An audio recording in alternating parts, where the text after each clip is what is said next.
உலகெங்கும் நிறைந்திருக்கும் தமிழ் நேயர்கள் அனைவருக்கும் எமது மனமார்ந்த வணக்கம். நான் உங்கள் ஜோதிடர் அந்தியூர் சுதாகர், பாரம்பரிய முறை ஜோதிட ஆராய்ச்சியாளர். இன்று நாம் காணக்கூடிய தலைப்பு, சிம்ம ராசி அன்பர்களுக்கு உங்களது 4ஆம் பாவாதிபதியும் உங்களது 9ஆம் பாவாதிபதியும் பாக்யாதிபதியும் செவ்வாய் பகவான், இந்த இடத்திற்கு அதிபதி. இவர் உங்களுக்கு மகரத்தில் சரராசியில் உச்சமடைகிறார்.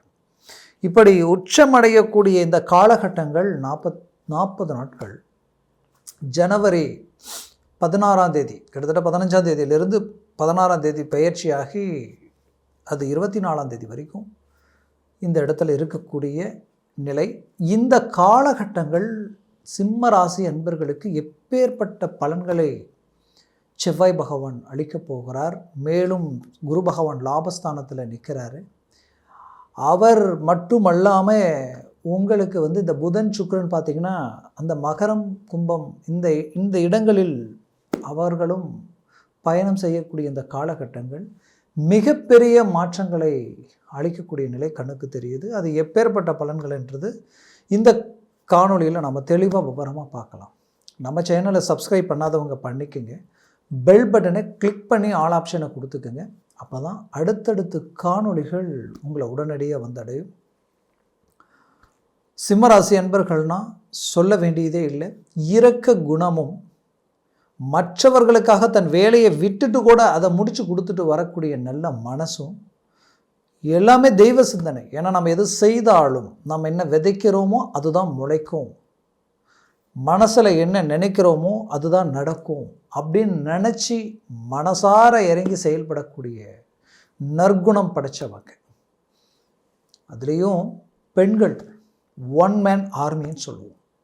இவர்களது வாழ்க்கையில் ரொம்ப கஷ்டங்கள் எதிர்நீச்சல் போட்டு அவ்வளோதான் அவங்க இதுக்கு மேலே சான்ஸே இல்லை, மேலே ஏற முடியாது, அவங்க சப்ஜெக்ட் க்ளோஸ் அப்படின்ற அளவுக்கு மற்றவங்க சிந்திக்கக்கூடிய நிலைக்கு போவாங்க. பட் அங்கேருந்து ரீஎன்ட்ரி கொடுப்பாங்க. அதை மற்றவர்கள் கண்டு வியப்படைகிற அளவுக்கு அவங்களுடைய ஸ்பீட், அவங்களுடைய தைரியம், அவங்களுடைய துணிச்சல் ப்ளஸ் அனுபவம் அவ்வளோ நல்லாயிருக்கும். பல இடங்களில் தலைமை தாங்கக்கூடிய பண்பு, தலைமை தாங்கக்கூடிய பொறுப்பும், எதையும் இறங்கி செயல்படுத்தி முடிக்கக்கூடிய ஆற்றலும் இந்த சிம்மராசி அன்பர்களுக்கு உண்டு. சிம்மராசி அன்பர்கள் இன்னைக்கு பெரிய பெரிய அரசியல் தலைவர்களில் இருந்து, சென்ட்ரல் கவர்மெண்ட், ஸ்டேட் கவர்மெண்ட்டில் இருந்து, ஒரு நல்ல ஐடி துறையில் கூட பார்த்திங்கன்னா இவர்கள் தான் பெரிய லெவலில் ஹை பொசிஷனில் நிற்கக்கூடியவங்களாக இருப்பாங்க. அது ஒரு பவர்.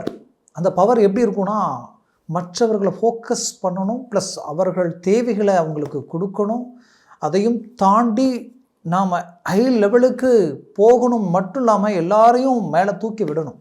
அப்போது இந்த லெவலுக்கு ஒரு அருமையான ஒரு மன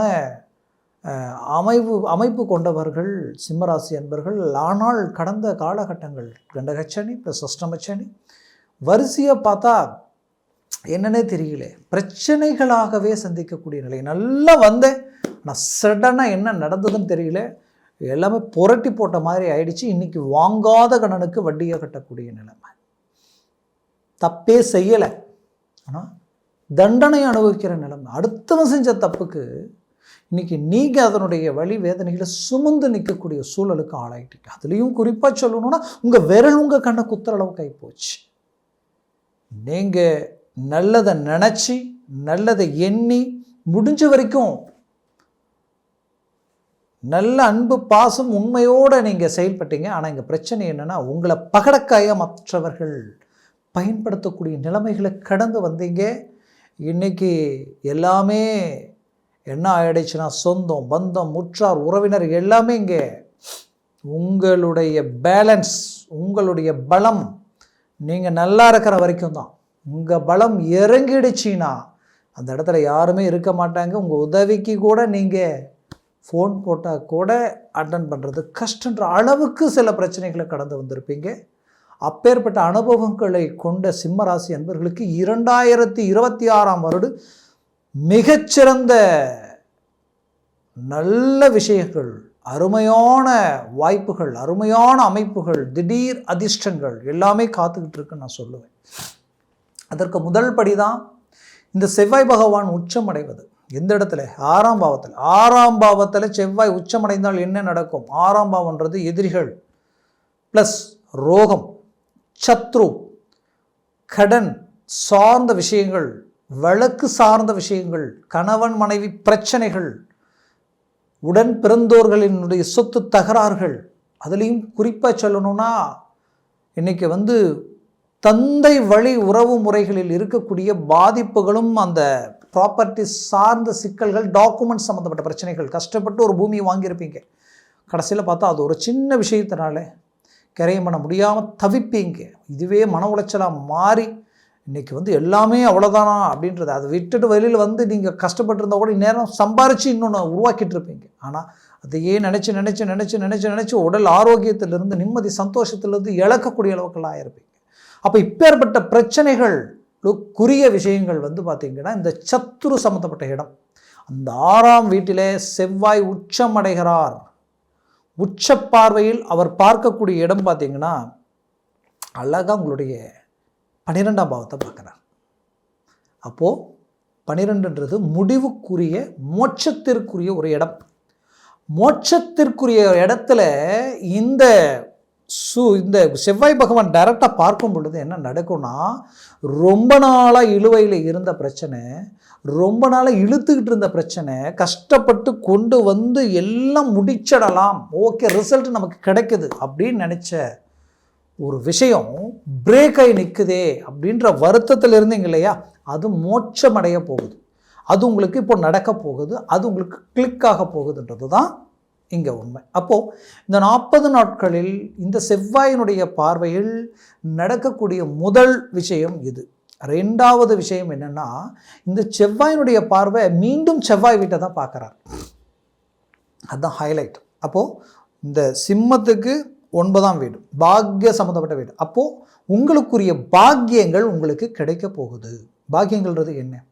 ஃபஸ்ட், திருமண முயற்சி எடுத்து மிஸ் ஆகிட்டே இருக்குது, இதுதான் பொண்ணு இதுதான் மாப்பிள்ளை நிர்ணயாச்சும் கூட அது பிரேக் ஆகுது, மறுபடியும் அது ஓகே ஆகலை அப்படின்னு நினச்சி வருத்தத்தில் இருந்த உங்களுக்கு இப்போ அந்த திருமண முயற்சி கிளிக் ஆகிடும்.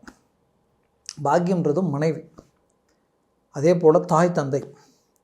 அப்போது தாய் தந்தை ரீதியில் இருக்கக்கூடிய அந்த சலிப்பு சங்கடம் ப்ளஸ் அவங்களுடைய உடல் ஆரோக்கியமும் அழகாக கிளியராக போகுது. அதில் எந்த மாற்றமும் இல்லை.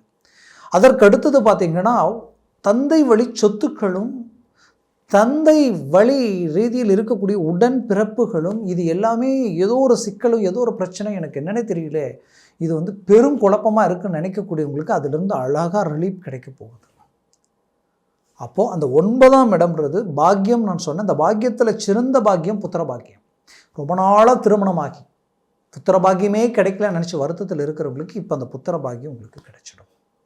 இதில் சிந்திக்கக்கூடிய விஷயம் என்னன்னு பார்த்தீங்கன்னா, உங்களது வாழ்க்கையில் நீங்கள் ஒரு அரசியல் துறையில், அரசாங்க துறையில் ஒரு ஜாப்பில் இருக்கிறேன், ரொம்ப நாளாக போராடுறேன், பட் எனக்கு ப்ரொமோஷன் கிடைக்கல, அரசியல் துறையில் ஒரு நல்ல இலக்கை நோக்கி பயணம் பண்ண முடியல, என்னால் மற்றவர்கள் தான் முயற்சியை மேல் நோக்கி போயிட்டுருக்கிறாங்க, நான் எந்த விதத்துலேயும் அடுத்த கட்டத்தை நோக்கி போக முடியலன்னு நினைக்கக்கூடிய சிம்மராசி அன்பர்களுக்கு இப்போது இது உங்களுடைய காலம், உங்களுடைய நேரம், உங்களுக்கு இது கிடைக்க போகுது, இது உங்களுக்கு நடக்க போகுது. பெரிய லெவல் ஒரு சக்ஸஸ்ஃபுல்லாக நீங்கள் சந்திக்க போகிறீங்க, அதில் எந்த மாற்றமும் இல்லை. அதே சமயம் இங்கே இருக்கக்கூடிய விஷயம் என்னன்னு பார்த்தீங்கன்னா, இந்த 9ஆம் இடம், இந்த 9ஆம் இடம்ன்றது பேர் புகழ் சார்ந்த விஷயங்கள். அப்போது மருத்துவத்துறை சார்ந்து, கல்வி, அதாவது பார்த்தீங்கன்னா எஜுகேஷன் சம்மந்தப்பட்ட துறையில் இருக்கக்கூடியவங்களும் சரி, சட்ட ரீதியில் வழக்கறிஞர்கள் சார்ந்த ரீதியில் இருக்கக்கூடியவங்களுக்கும் சரி, இதையும் தாண்டி ஸ்டேட் கவர்மெண்ட், சென்ட்ரல் கவர்மெண்ட் வரைக்கும் இந்த துறையில் இருக்கக்கூடியவங்க பெரிய லெவலில் ஒரு நேம், புகழ், பேர், ஒரு வளர்ச்சி, இத்தனை நாட்களாக இல்லாத ஒரு சில சாதனைகள், ஒரு அவார்டு கொடுக்குற அளவுக்கு பெரிய லெவல் உங்களுக்கு ஒரு ஃபோக்கஸ் உருவாகும். மாணவ மாணவிகள் தான் படிக்கக்கூடிய இடத்துல இருந்தே அவங்களுக்கு ஒரு நல்ல வாய்ப்புகள், அப்படியே அவங்கள ஒரு நல்ல வேலையில் வெளிநாடு வரைக்கும் போகக்கூடிய வாய்ப்புகளும், அருமையான ஜாபில் உட்காரக்கூடிய சான்ஸும் உண்டாக்கிடும். ரொம்ப நாளாக நான் பரீட்சை எழுதுகிறேன், அரசு உத்தியோகத்திற்கு 1/2 மார்க் 1 மார்க்கில் மிஸ் ஆகுது, என்னன்னு தெரியல நினைக்கிறவங்களுக்கு இப்போ பாருங்கள் ஓகே ஆகிடும். மூவ் பண்ணுங்க. இதில் குறிப்பாக திருமண வாழ்க்கையில் கணவன் மனைவின்றது ஒரு ஒரு குடும்பம்ன்றது ஒரு பாக்கியம், ஒரு பொக்கிஷம். அதில் கொஞ்சம் காலமாகவே தேர்ட் பர்சனுடைய என்ட்ரியும் சரி, இங்கே இருக்கக்கூடிய சில பிரச்சனைகளும் சரி, உங்களுடைய நிம்மதியை கெடுக்கிற நிலைமைகள் உருவாகி குடும்பத்தில் தேவையில்லா பிளவுகள் உருவாயிடுச்சுன்னு சொல்லணும். அப்பேற்பட்ட குழப்பங்களிலிருந்து மீண்டு வெளியில் வரக்கூடிய அருமையான ஒரு காலமாக இது இருக்க போகுது. கணவன் மனைவியினுடைய அண்டர்ஸ்டாண்டிங் ஒன்றிணைந்து நல்ல மேன்மையை உண்டாக்க போகிறீங்க. இன்னும் சிலரது வாழ்க்கை ஏன் இந்த வாழ்க்கை அமைஞ்சது, விட்டு வெளியில் போக முடியல, எதையும் செய்ய முடியல, வாழவும் முடியலன்றவங்களுக்கு அருமையான ரிசல்ட் கிடைக்க போகுது. கண்டிப்பாக சொல்கிறேன். ஏற்கனவே திருமணமாகி டைவர்ஸ் ஆகிடுச்சின்னு நினச்சிங்கன்னா உங்களுக்குரிய நேரம் தான் இது. மறுமணத்திற்குரிய ஒரு நல்ல ஒரு காலம்தான் இது. ஆனால் சிம்மராசி அன்பர்கள் குறிப்பாக பார்த்திங்கன்னா கொடுத்த பணத்தினால இன்றைக்கி பெரும் மன அழுத்தத்தில் இருக்கிறீங்க. கை பணம் சேரலை, என்ன செய்கிறதுன்னு தெரியல, எதுவுமே புரியலை, இதிலிருந்து எப்படி நம்ம மீண்டு வர்றது அப்படின்ற ஒரு குழப்பம் உங்களுக்குள்ளே இருந்துக்கிட்டே இருக்கும். 100% அதற்குரிய முயற்சிகளை கொஞ்சம் ஸ்ட்ராங் பண்ணிங்கன்னா இந்த நேரத்தில் அது உங்களுக்கு கை கொடுக்கும். மேற்கொண்டு பெற்ற பிள்ளைகளினுடைய ரீதியில் இருக்கக்கூடிய பிரச்சனைகள் தீரும். அவர்களது வாழ்க்கை ரீதியில் இருக்கக்கூடிய சிக்கல்களும் குழப்பங்களும் தீரப்போகுதுன்னு நினச்சிக்கிங்க. மொத்தத்தில் இது உங்களுக்குரிய ஒரு காலம். வெளிநாடு வெளி முயற்சிகள் பெரிய லெவலில் கை கொடுக்கும். வெளிநாட்டில் இருக்கக்கூடியவங்க நீங்கன்னா 100% உங்களுடைய மன உளைச்சலும் குழப்பமும் உங்களை விட்டு போகக்கூடிய சில பிரச்சனைகள் உங்களை தேடி மீண்டும் வேலை ரீதியில் ஒரு சக்ஸஸ்ஃபுல்லான ஒரு நிலையில் அமருவீங்க. 100% இது உங்களுக்குரிய ஒரு அருமையான காலகட்டமாக இருக்கும். 2026 பெரிய லெவலில் உங்களுக்கு ஒரு ஃபோக்கஸ் கொடுக்க போகுது. நான் சொன்ன பலன்கள் கோச்சார ரீதியில் ஜனன ஜாதகமும் திசா புத்தியும் ப்ளஸ் சர்வாஷ்ட வர்க்க பரல்கள் பொறுத்து பலன்கள் மாறுபடும். அதனால் உங்கள் ஜனன ஜாதகத்தை பார்த்து எந்த ஒரு முடிவு எடுங்க, அது ஆகச்சிறந்ததாக இருக்கும். அப்படி பார்க்கணுன்னு நினச்சிங்கன்னா கீழே இருக்கக்கூடிய காண்டாக்ட் நம்பருக்கு கால் பண்ணி முன்பதிவு செய்து வாட்ஸ்அப் மூலமாக உங்கள் ஜாதகத்தை அனுப்பி தெளிவாக விவரமாக கேட்டு தெரிஞ்சுக்கிங்க. அதை சார்ந்த முயற்சிகளும் முடிவுகளும் உங்களுக்கு மென்மேலும் வளர்ச்சி அளிக்கும். சர்வாஷ்ட வர்க்க பரல்கள் எத்தனை இருக்குன்றதை பார்த்து தெரிஞ்சு ஒவ்வொரு ஸ்டெப் எடுத்து வச்சிங்கன்னா இன்னுமே நல்லாயிருக்கும். மேலும் உங்களது வாழ்க்கை வளமாக அமைந்திட எமது மனமார்ந்த வாழ்த்துக்கள். நன்றி, வணக்கம். மீண்டும் சந்திக்கலாம்.